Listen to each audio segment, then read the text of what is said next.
Ya, le sale que está grabando, ¿no? Sí, creo que sí. Sí, Ya. Entonces, chicos, lo que vamos a hacer ahora al principio de esta asesoría es más o menos que yo les cuente, ¿no? ¿Qué es lo que a mí me estaba resultando durante todos estos años? ¿Cuál es el método de estudio? No va a durar mucho. Y bueno, entonces, básicamente lo que yo tengo es un horario al cual respeto, al cual tengo como que le dedico ciertas horas a los cursos. Por ejemplo, digo, ahora me toca pediatría, ¿no? Entonces voy a dedicarle a la semana 5 horas para estudiar. Entonces, quizá no puedo estudiar todo en un día, estudio 1 hora cada día. Luego tengo medicina legal, ¿no? Y siempre darle como que el más peso, o sea, el más tiempo de estudio al curso que evidentemente tiene más créditos que por algo tiene, ¿no? Porque es un curso muy importante.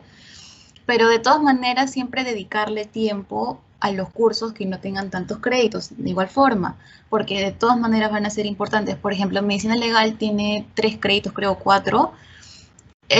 No tiene muchos, pero cuando estés en ese room y hagas un levantamiento de cadáver, pues sí va a ser muy importante, ¿no? Que lo, que lo sepas, todo el procedimiento. Entonces, también lo que tengo es como que un horario de despertar y un horario de dormir todos los días. Trato que no varíe mucho porque como que a esa hora ya estoy teniendo sueño y el día siguiente me siento renovada. En cambio, si me quedo muy tarde o me levanto más temprano de lo que debía, pues no lo puedo lograr, ¿no? Otra cosa que estoy también haciendo últimamente, y gracias a una amiga, que nos enseñó todo el método de OneNote. Antes yo pues imprimía mis diapositivas, escribía ahí y todo, pero en realidad me di cuenta que eran muchas hojas y como que yo también soy un poco que no veo, entonces eran muchas hojas y en realidad no me gustaba cómo se veía. Yo siempre quería tener en Word todo, pero no sabía cómo. Entonces en OneNote tienes la posibilidad de poner como que tu tema y dividirlo, ¿no? Generalmente para medicina, para psiquiatría, neuro, todo se recomienda que siempre pongan la definición de la enfermedad, la epidemiología, los signos, los síntomas, el tratamiento, los exámenes auxiliares, el diagnóstico clínico, el diagnóstico, si es que necesitas imágenes, y obviamente el tratamiento y el pronóstico, ¿no? Todos esos puntos uno debe tener muy claro. Acá también te permite la opción de poder grabar. Yo soy una persona que prácticamente aprende escuchando. Me gusta leer, pero aprende escuchando o hablando. Si yo les enseño algo o yo misma hago mis clases, escucho mis clases y yo como que lo repito, también aprendo, ¿no? Aquí lo que no puse es el Brain Escape, que es una aplicación en internet en el cual te hace como que preguntas, son como que flashcards, en donde tú tienes que responder bien. Y si no respondes bien, pues hay colores, ¿no? Del rojo que no sabes y el verde que sí sabes y el amarillo como que más o menos. Y tú mismo te vas evaluando y es como un método de repetición. Básicamente este método es para cursos en los cuales sea mucha memoria, por ejemplo, anatomía, ¿no? Fisiología, etcétera. Entonces, para eso sí sirve bastante. Y también para hacer el hocico diferencial, por ejemplo, te tienes que aprender que específicamente para cierta enfermedad es un medicamento y para otra es otro medicamento, pero como que la clínica es más o menos igual, ¿no? Entonces, eso les va a ayudar bastante. El Brain Escape se llama. Y el otro es el Anki, que es básicamente lo mismo, pero ese es un programa que tú lo descargas en internet y lo tienes como acá, ¿no? Como un Google o como un OneNote. Otra cosa que también utilizo es el Forest, que básicamente es la técnica de Pomodoro, en el cual nos da tiempos. Por ejemplo, yo voy a hacer un periodo de 4 horas de estudiar. Voy a estudiar 50 minutos y descanso 10, 50 minutos y descanso 10 y así, o 25, ¿no? Pero acá el secreto es descansar, o sea, no puedes estudiar 3 horas corridos y ni siquiera pararte de la silla, ¿no? Tienes que por lo menos estirar aunque sea las piernas, respirar, pensar en otra cosa, poner música, ir al baño, no sé, y volver. Y otra cosa que también sirve es cambiar de tema. Es como que ya 2 horas voy a estudiar no sé, pediatría. Las otras 2 horas voy a estudiar medicina legal. Y las otras 2 horas medicina, rehabilitación. Pero variar, ¿no? Variar y no estar como que todo un día en toda una cosa. Evidentemente todos tenemos diferente método de estudio, ya para haber llegado a 5.º año ustedes pues tienen su propio método de estudio, pero sería bueno que añadan, ¿no?, alguno de estos que les he dicho, porque de verdad sirve, y sobre todo OneNote, porque yo era de las personas de que siempre tenía sus diapositivas impresas, escribía y todo, pero sentía que no lo veía bien y ahora sí lo puedo ver bien. Y como sí soy una persona que efectivamente estudia con hojas, lo que hago es copiarlo y lo pego a Word y lo imprimo. Y así como que se me hace más fácil, ¿no? Se me hace más fácil y más llevadero estudiar. ¿Alguna pregunta, chicos? ¿Alguna duda?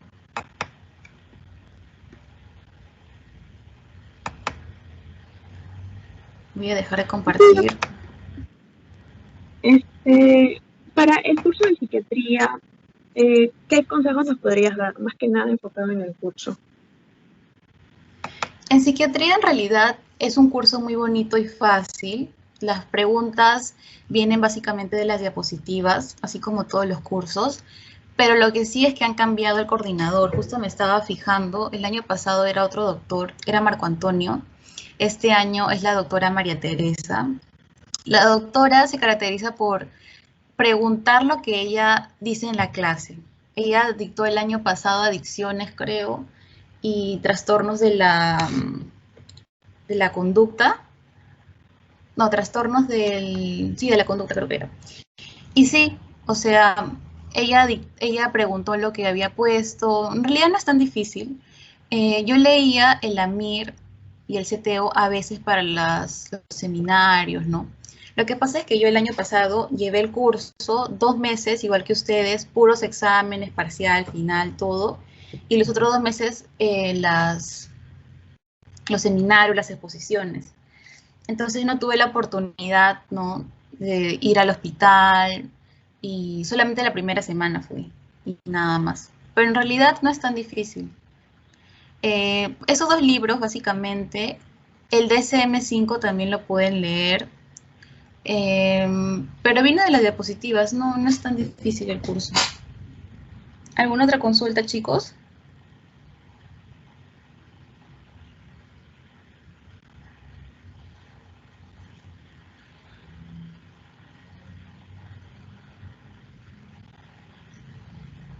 Ahora sí pueden ver mi pantalla, ¿no, chicos?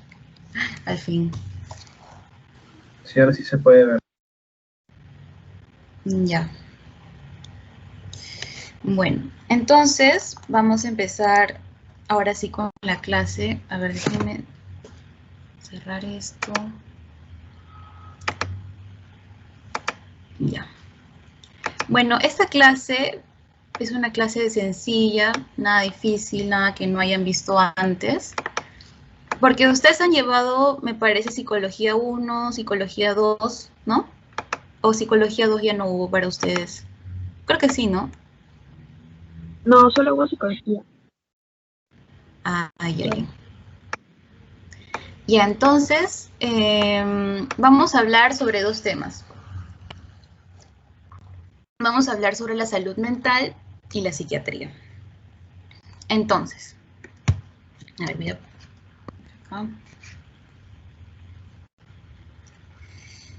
Ya, entonces, ¿qué es la salud mental? La salud mental va a ser una serie de conceptos, de factores, de determinantes, tanto sociológicos, biológicos y de todo nuestro exterior, en el cual tiene que haber un adecuado equilibrio. Para que nosotros estemos, tiene que haber un adecuado equilibrio, para que nosotros estemos en una óptima salud mental. Entonces, básicamente, este va a ser el resultado no solamente de nuestros procesos internos, de cómo han sido nuestras relaciones interpersonales con nuestros familiares, con nuestros amigos, sino de la sociedad. ¿Cuál es la realidad nacional que nosotros actualmente estamos llevando? cuál es el miedo a veces, ¿no?, que uno tiene de la pandemia, estos factores externos que nos pueden interferir en nuestra salud mental.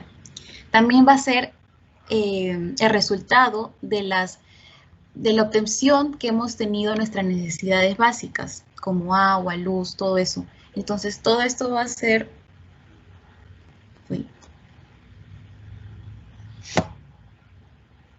Dice que está intentándose volver a conectar. Creo que se conectó. Uy, no.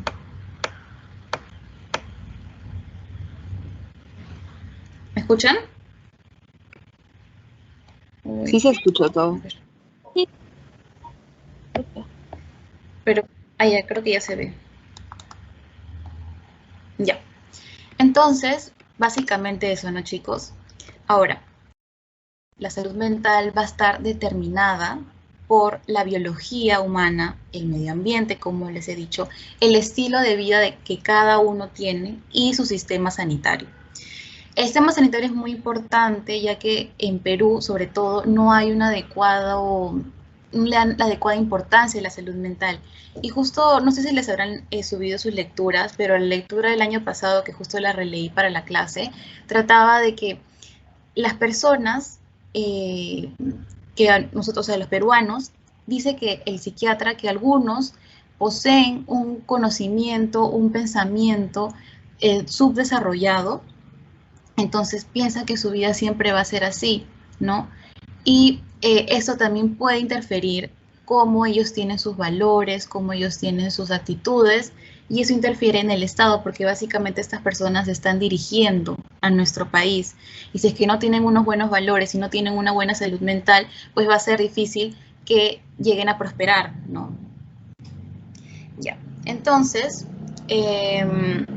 básicamente eso, ¿no? La biología, el medio ambiente, el estilo de vida y el sistema sanitario. Unos determinantes específicamente para que el Perú sea saludable va a ser qué tipo de educación tiene, si es que hay equidad de género, si es que la persona tiene un empleo, si es que está endeudado o no, cuál es su cultura, cuáles son sus hábitos, cuáles son sus costumbres, cuál es su alimentación, el desarrollo del niño, cómo ha sido desarrollado en... Esto... Uy, se movió. Ya. ¿Cómo ha sido su desarrollo? ¿Cuáles son los servicios de salud que tiene, no? Entonces, creo que no se puede mover.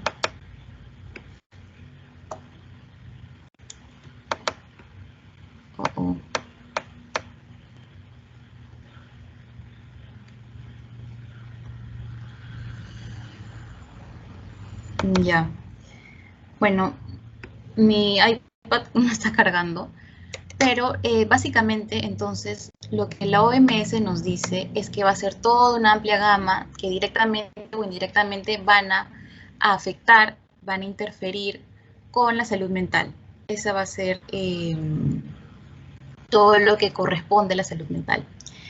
Nosotros tenemos que tener un equilibrio, como dije al principio, ¿no? Entre nuestra persona, sociocultural, y la parte laboral y amical. Entonces, para que el estado, esto es una pregunta del pasito, para que nosotros tengamos un estado óptimo de la salud mental es porque nosotros tenemos una alta resistencia al estrés, a la frustración, percibimos correctamente la realidad. Somos personas que ven, no tienen alucinaciones auditivas, visuales, como en el caso de la esquizofrenia. Tenemos una percepción coherente, estamos en tiempo, espacio y persona, ¿no? Le preguntas cuál es la fecha, cómo se llama, en qué año está, y te va a responder adecuadamente. Tiene relaciones positivas con otras personas, es empático, es solidario, tiene una escucha activa, tiene una actitud positiva hacia sí mismo, hacia los demás. Eso básicamente es cuando nosotros decimos que la persona tiene un estado óptimo, ¿no? Tiene una autonomía, piensa por sí mismo, tanto intelectual, económica. y se va a ajustar a las demandas del entorno.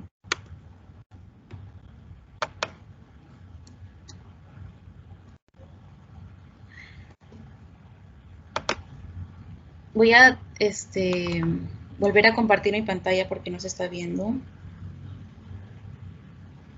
A ver.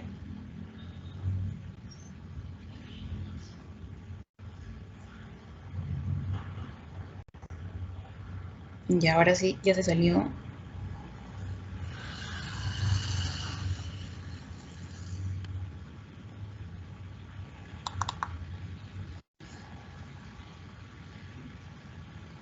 Ya.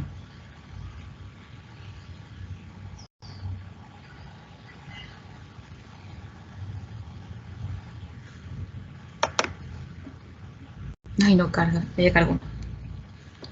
Ya, a todos estos componentes, todos estos determinantes van a estar afectados, tanto por fenómenos naturales, por la violencia de la mujer que está muy presente en nuestra sociedad, por la pandemia misma, ¿no? Y por los desastres naturales, los desastres que pueda haber, ¿no? Entonces, nuestra salud mental, ¿sí se ve? Ahí está. Va a estar afectado por la violencia, por el Estado, por los fenómenos naturales, por la pandemia. Eso tenemos que tenerlo en cuenta. Son cosas externas que nos van a interferir. Ahora, en cuanto hay unos conceptos que debemos tener claro. Ay, qué pena que no se mueva mi pantalla. Pero ya se va a mover. Bueno, los conceptos que debemos tener claro es que hay una realidad psicológica. La realidad psicológica es básicamente una construcción que la persona hace mediante sus pensamientos, sus creencias, cómo percibe la vida, ¿no? Y esta percepción está dada tanto por los sentidos y por los estímulos que otras personas le dan que él mismo ve, porque no todos vemos las cosas de la misma forma. Todos tenemos diferentes perspectivas de la misma cosa, ¿no? Y esto va a interferir, va a interferir en nuestras decisiones, va a influir en nuestras decisiones, ¿no? Eso es muy importante, esa es la realidad psicológica. Ahora, cuando nosotros tenemos una anormalidad psicológica, un trastorno mental, es cuando la persona no está viendo adecuadamente su realidad. Puede ser que la persona tenga alucinaciones visuales, auditivas, ¿no? Y esto va a estar influido por los sentidos que tiene la persona. Entonces, es ahí donde nosotros hacemos el diagnóstico anormal de nuestra patología, ¿no? De cualquier trastorno mental que podamos tener. Además, nosotros debemos de saber que esta percepción que nosotros tenemos de las cosas es según nuestros intereses, según nuestro juicio de ver, ¿no? De ver las cosas. Y el significado que nosotros le damos. Por ejemplo, este lapicero verde, pues, me da un significado de verde que es de paz para mí, pero para ustedes simplemente es un color, ¿no? Nosotros le damos diferente juicio a las cosas y diferente significado. Una conducta anormal. Ay, qué pena que no se mueva. Ahí está. A ver, voy a compartir mi internet de mi celular un ratito.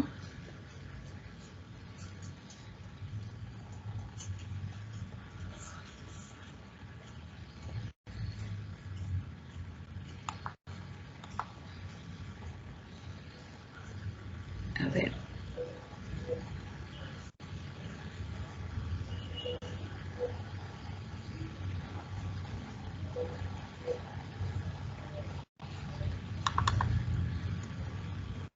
Y ahora creo que sí se va a ver con fe. Bueno, ya entonces ese es el resultado de lo que nosotros conocemos como conducta anormal.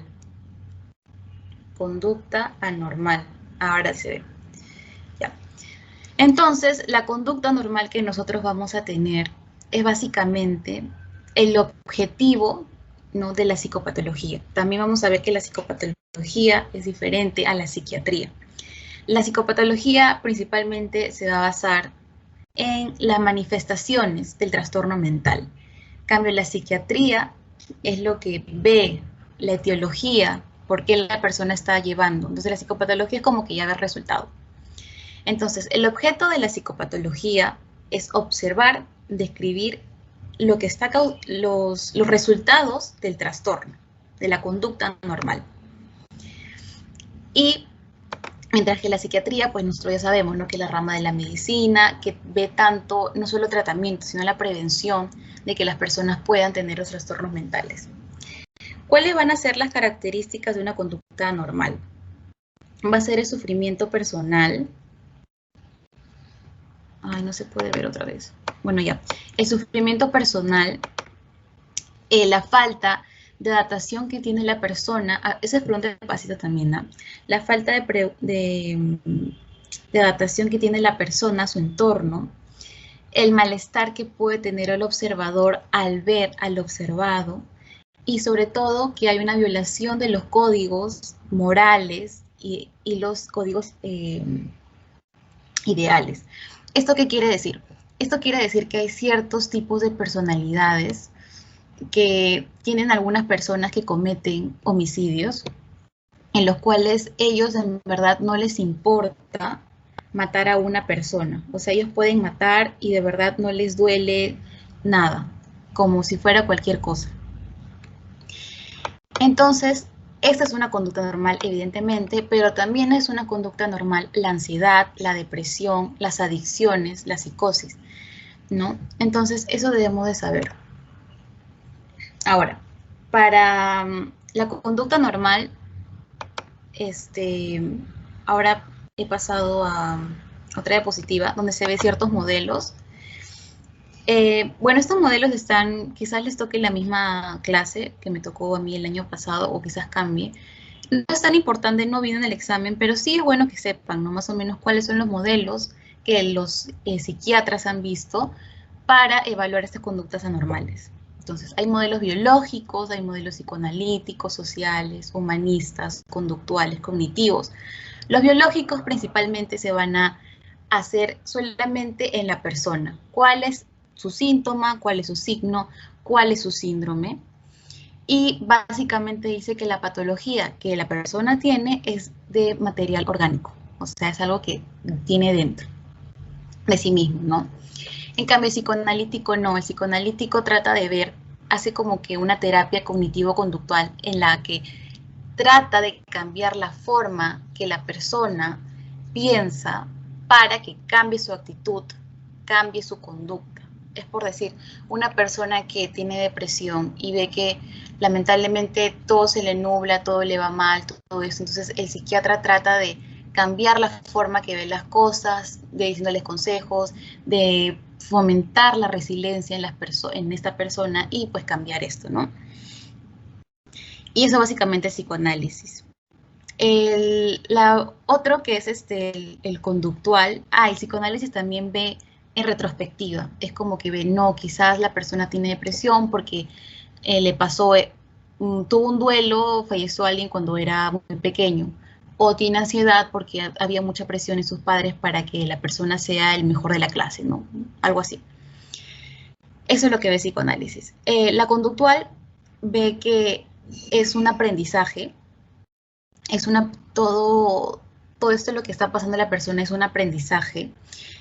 También ve que hace también la terapia de conducta para que la persona cambie su conducta. Y eso, ¿no? Y también el cognitivo, que también hace terapias cognitivas, que cambia la forma de pensar de las personas. Uy, qué pena que no se me ve pero bueno, ya. ¿Sí me están entendiendo, no, chicos? ¿Alguna pregunta?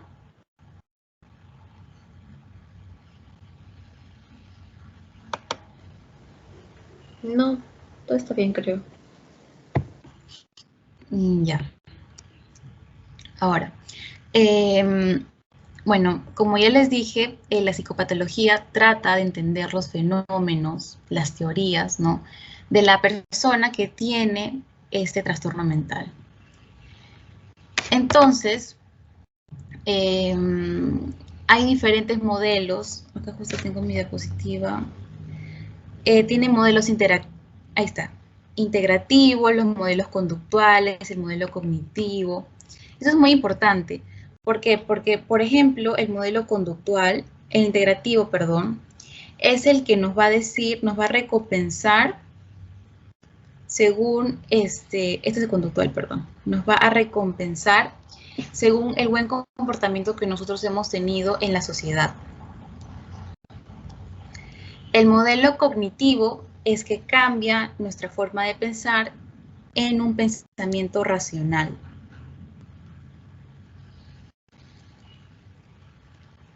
El modelo psicodinámico va a hacer que la persona tenga a flote la expresión de sus sentimientos y va a hacer que ya, si bien es cierto, tienes todos esos sentimientos, toda esta cólera, esta tristeza, sácalos y ajustalos. Ten una regulación de tus sentimientos, ¿no? Y así, o sea, hay diferentes modelos en la psicopatología también. Ahora, voy a cambiar de diapositiva, ojalá que se cambie, pero bueno.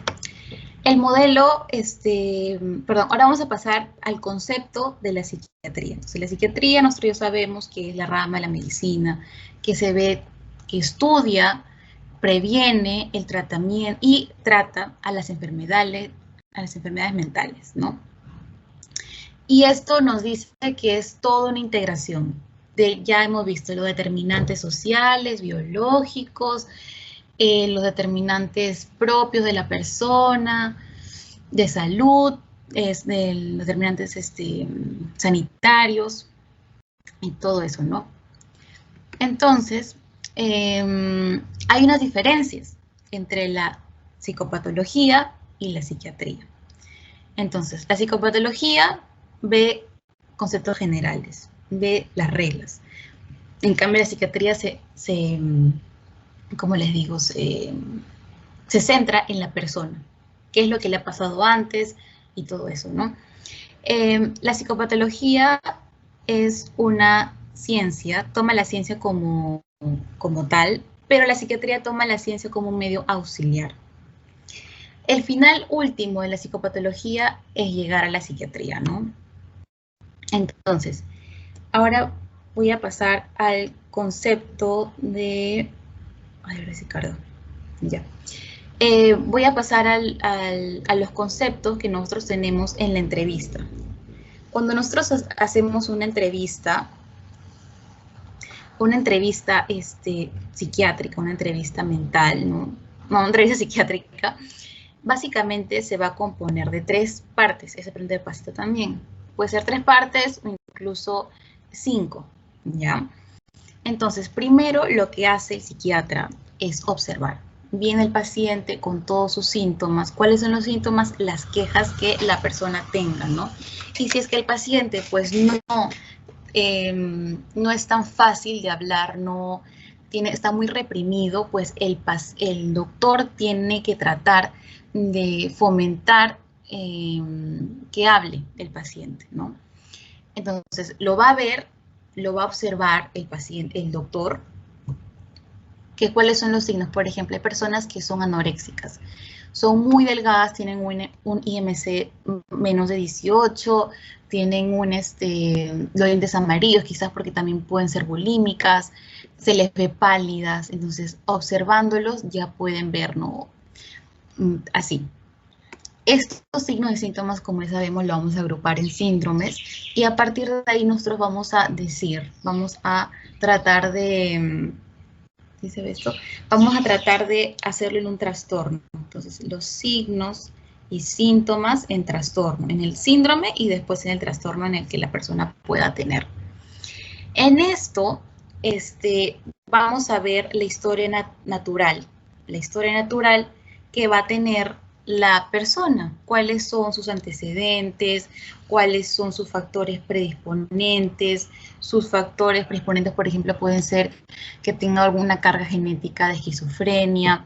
Sus factores de mantenimiento, cuál es el factor que constantemente está ahí y no deja que la persona salga de esa depresión, salga de esa ansiedad, ¿no? Y después de hacer esto, evaluamos. Esa es la evaluación de la enfermedad, ¿no?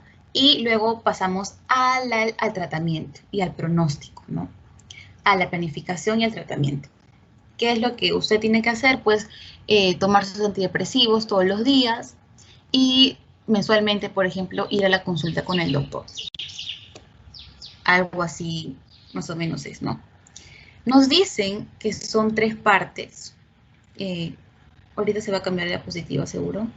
Pero bueno, en la entrevista nos dicen que son 3 partes, ¿no? La relación y la técnica de valoración, el examen mental que nosotros le hacemos y el diagnóstico. Entonces, repasando, nosotros tenemos nuestra queja, que va a ser el síntoma. El doctor va a ver los signos que tiene el paciente, le hace la entrevista, sale un síndrome diagnóstico y el trastorno. Entonces, la observación es tanto observar lo que al paciente físicamente, pero también cómo son sus gestos, si es que tiene la mirada de frente, tiene la mirada hacia abajo, si es que desvía la mirada, todo eso trata el doctor de verlo, ¿no? Para hacer la investigación. Entonces, nosotros justo está ahí, no, se cambió. Nosotros tenemos nuestra comunicación. La comunicación puede ser no verbal y verbal. La comunicación no verbal es los gestos, la postura, los colores que pueda vestirse el paciente, ¿no? Es universal, todos tenemos los mismos gestos, ¿no? Podemos mover las manos, así, o nos reímos, son los mismos gestos, las mismas posturas, ¿no? No hay jerarquía, no es que uno sea más importante que otro. Ambas, la comunicación verbal y la no verbal, son simultáneas y se complementan, ¿no? La no verbal tiene más funciones que la verbal porque una persona te puede decir, sí, estoy feliz, ¿no? Pero en realidad tú lo ves tú lo ves en su cara que está muy triste, está con los ojos hinchados, está, no sé, lo ves y verdaderamente no se ve una persona feliz, ¿no? Entonces, es que la comunicación no verbal nos dice más que la verbal. La comunicación es decodificada, es como que cada palabra tiene un significado, ¿no? Tiene un código. En cambio, la no verbal, por ejemplo, yo puedo mover las manos así y es para explicarles a ustedes, ¿no? Pero para otra persona, el mover las manos así es que, no sé, quizás sea una persona muy hiperactiva, pueda pensar eso. Entonces, no es interpretado según la persona, lo que va a ver. A ver, creo que se movió. Ya, la historia clínica. Entonces, bueno, antes de esto, lo que también les quiero decir es que el doctor al principio tiene que hacer una escucha activa. Tiene que escuchar lo que se queja el paciente, todo lo que dice y concentrarnos en lo que dice en el mensaje, ¿no? En el mensaje y también en sus posturas, en toda la comunicación no activa. Entonces, nosotros, para tener esta escucha activa, debemos estar preparados internamente y estar presentes, no estar en la consulta, no de que estoy con mi paciente y estoy pensando en qué voy a almorzar más tarde. No, tenemos que estar presentes. Debemos de identificar lo que dice y cómo lo dice y la expresión, todo lo que les he dicho. Cuál es su lenguaje verbal, cómo se refiere esa persona a sí misma hacia las personas y cuál es su lenguaje no verbal, su contacto visual, sus gestos, si es que inclina el cuerpo, si es que está muy agachada, si está con postura así, parada, ¿no? Entonces es muy importante esto. Entonces, bueno, ya les he dicho sobre, ahora vamos a pasar a la historia clínica, pero esto es casi lo último. Pero bueno, en esto voy a tratar de abrir una... A ver, vamos a ver si es que puedo sacar una... Acá está, una hojita en blanco. Entonces, la historia clínica... la historia clínica se va a basar principalmente, ¿no?, en lo que nosotros ya sabemos, ¿no? La anamnesis, la afiliación, la historia de la enfermedad actual, la historia personal, los antecedentes familiares son muy importantes, muy importantes de tenerlos en cuenta. Luego, el examen mental, la investigación que hace el doctor, la orientación en tiempo, espacio y persona, el nivel de atención de la persona, es como que yo te estoy hablando a ti y tú me estás mirando a la cámara, ¿no? Otras personas que están con el celular, están por otro lado y no hay un buen nivel de atención. ¿Cuál es la conciencia que él tiene? Si es que está en sus 4 cabales, por así decirlo. Su lenguaje, su pensamiento, su humor, su memoria, ¿no? Todo eso ver. Entonces, acá lo que voy a hacer es que, ¿cuáles van a ser las informaciones básicas? Voy a borrar esto.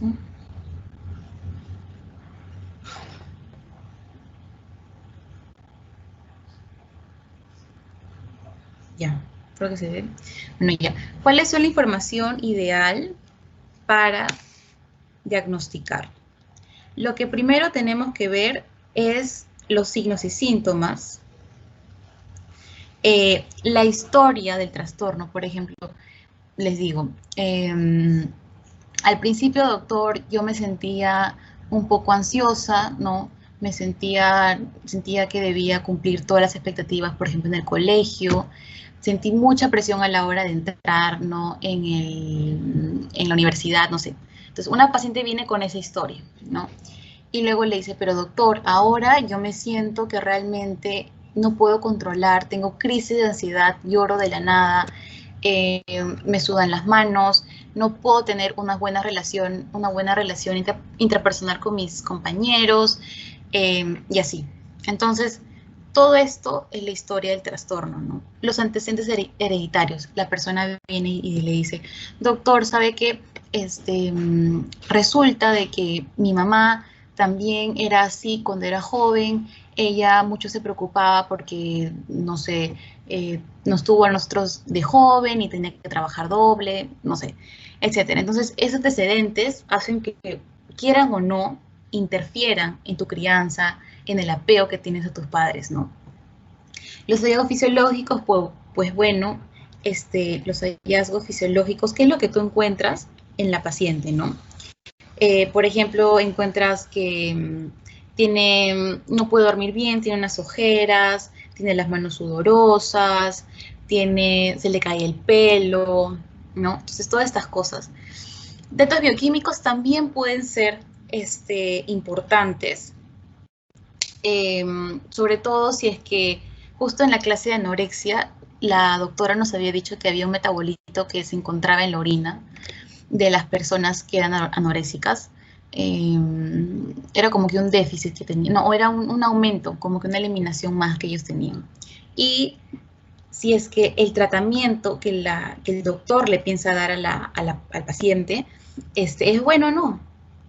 Entonces, por ejemplo, les voy ya adelantando. En el caso, por ejemplo, de la bipolaridad, ya se basa principalmente en 2 cosas. Uno, que tiene depresión mayor, y otra que puede tener hipomanía y manía. Esto va a depender tanto si es bipolaridad 1 o bipolaridad 2. Entonces, si es que tú le das un antidepresivo dual, ¿cuáles son estos? Son los antidepresivos que hacen la recaptación tanto de la serotonina como la adrenalina. Si tú le das esto a una persona que de por sí es bipolar y tiene manía, ¿qué significa? La manía significa de que la persona quiere hacer todo. Se levanta temprano. Bueno, obviamente que todos tenemos nuestros hábitos y todo, pero no duerme sus horas, duerme como que 3 horas, quiere hacer 40 tareas en un día, quiere hacer muchas cosas a la vez, está muy animoso, habla bastante, todo esto, ¿no? Eso es la manía. Y se caracteriza porque hay un episodio de manía o hipomanía, que es lo mismo, pero un poco menos, y depresión, totalmente, que no quiere hacer nada, quiere estar en su cama, tranquilo, que no lo molesten, no tiene ánimos para avanzar sus cosas, ¿no? Si tú le das un antidepresivo dual a las personas que tienen bipolaridad, pues vas a empeorar esta manía, ¿cierto? Entonces hay que tener en claro esto. Ya, esa es la hojita que quería. Yo les hago, bueno, no sé por qué mi internet está fallando, pero generalmente mis diapositivas son así, ¿no? Son como que en blanco, yo les voy escribiendo o les voy hablando para que ustedes me escuchen y escriban, tomen apuntes y ya, para que tengan un concepto claro, porque estas asesorías básicamente son para que ustedes tengan los conocimientos previos a su clase, sepan más, aprendan un poco más. Listo, ahora voy a pasar a otra diapositiva, ojalá que se cambie. Bueno, entonces, este diagnóstico que nosotros hemos hecho, señor, ustedes tienen depresión, tienen bipolaridad y todo, pues, esto también pregunta el pasito, tiene ciertas características, es multifactorial, ya lo hemos visto, tiene factores que son adquiridos, genéticos, tiene factores psicológicos, ¿no? Tiene que ser con la mayor cantidad de informantes. Si es que yo tengo la posibilidad de entrevistar a un adolescente y le puedo entrevistar a ambos padres, que es muy difícil que ambos padres se vayan a la consulta psiquiátrica con su hijo o su hija, generalmente va uno o la chiquita va sola, es mejor tener la mayor cantidad, porque no solamente, porque nosotros tenemos como que un speech de nosotros, ¿no? Nosotros decimos, somos así, somos asá, ya, pero en realidad nosotros nos podemos conocer, pero los que nos conocen más es con las personas que pasamos todo el tiempo, no con nuestros padres, abuelos, tíos, no sé. Entonces, estas personas tienen otro concepto de nosotros y quizás no nos damos cuenta de lo que nosotros hacemos, de lo que nosotros somos, hasta que ellos nos lo dicen, ¿no? No, hay que no siempre dejarse guiar, pero siempre tenerlo en cuenta, ¿no? Por algo lo dicen, son nuestra familia, nos quieren, entonces tenemos que tenerlo en cuenta porque no dicen por nuestro bien. Este diagnóstico debe ser evidentemente confidencial entre tú y el paciente y los familiares, ¿no? Lo más cercano posible, no que contarle a otras personas. Tienes que hacer diagnóstico diferencial, tienes que hacer, por ejemplo, el diagnóstico diferencial también entre la esquizofrenia y el trastorno de personalidad esquizotípico o esquizofrénico, creo que era, no, esquizoniforme. Tienes que hacer el diagnóstico diferencial de depresión, bipolaridad, de una ansiedad patológica y una ansiedad normal. No, entonces, si te dicen, por ejemplo, doctora, yo tengo ansiedad cuando voy a dar examen o cuando estoy caminando solita en la calle, en la noche, o cuando voy a volver de mi casa, volver a mi casa de una fiesta en la noche. Es normal, ¿no? Porque aquí no pasa por eso, pero una ansiedad que tengas en todo momento, todo el día, y que estés así a cada rato, pues eso sí ya es patológico. Se debe consultar con la familia, eso ya lo hemos dicho, ¿no? Entonces, algunos pasos también para establecer este diagnóstico es el síntoma principal. Doctor, no puedo concentrarme en hacer mis cosas, no puedo, la memoria está que falla, me sudan las manos, estoy muy estresado, ¿no? Y hacer toda una lista. ¿Cuáles son los síntomas principales por el cual viene el paciente? Te puede decir eso, ¿no? Pero también te puede decir, doctor, pero a veces me siento triste, ¿no? Entonces puede tener una ansiedad con depresión. Pero ¿cuál es lo que verdaderamente le está quejando, le está fastidiando a la persona, ¿no? Tenemos que investigar esto, ver los antecedentes, hacer una lista de todos los trastornos de los cuales nosotros pensamos y hacer una lista, ¿no? En la cual nosotros le decimos cuál es lo que te sensibiliza, cuál es lo que a ti te fastidia más. Y tratar de explicarle su comportamiento de la persona y por qué es lo que está haciendo esto y pues darle diagnóstico final y tratamiento. Voy a cambiar la diapositiva. Bueno, entonces los pasos del diagnóstico, cámbiate, ahí está. Uno va a ser que la clave diagnóstica, ¿no? Tienes que hacer un buen diagnóstico con todos los síntomas que te dé el paciente, su malestar, su síntoma principal, dónde está focalizando más esto. Los criterios diagnósticos también son muy importantes. ¿Por qué? Porque acá el paciente te va a decir te va a decir como que la lista y tú lo tienes que agrupar. Para eso está el DMS-5 o el CIE-10, ¿no? La historia psiquiátrica, cómo es la personalidad de la persona, cómo es la personalidad, si es que tiene algún trastorno de personalidad, si es que tiene un trastorno previo, cómo es su historia médica, qué enfermedades tiene, finalmente su diagnóstico y el pronóstico. Entonces, básicamente, en eso se va a basar, ¿no? Y finalmente, lo que nosotros tenemos también es que hay diferentes tipos de diagnóstico, ¿no? Ya pasé la diapositiva, pero no se mueve. Pero bueno, tenemos diferentes tipos de diagnóstico. Tenemos el diagnóstico del síndrome. El diagnóstico, por ejemplo, el síndrome tiene síndrome ansioso, por ejemplo, o síndrome paranoide, ¿no? El diagnóstico etiopatogénico es qué es lo que le ha llevado, cuál es la etiología, ¿no? El nosográfico, retrospectivo, cuál es lo que ha sido antes, cuál es el desencadenante. El diagnóstico provisional, no estoy segura si es que es ansiedad, si es que es depresión, bipolaridad, no estoy muy segura, ¿no? Y más o menos ahí ver los posibles y ya con las otras consultas seguir evaluando al paciente y ver qué es lo que realmente tiene su diagnóstico definitivo.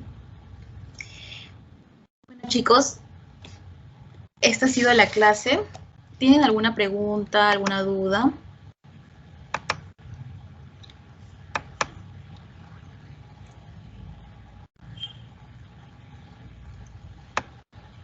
¿Alguna pregunta, duda, chicos?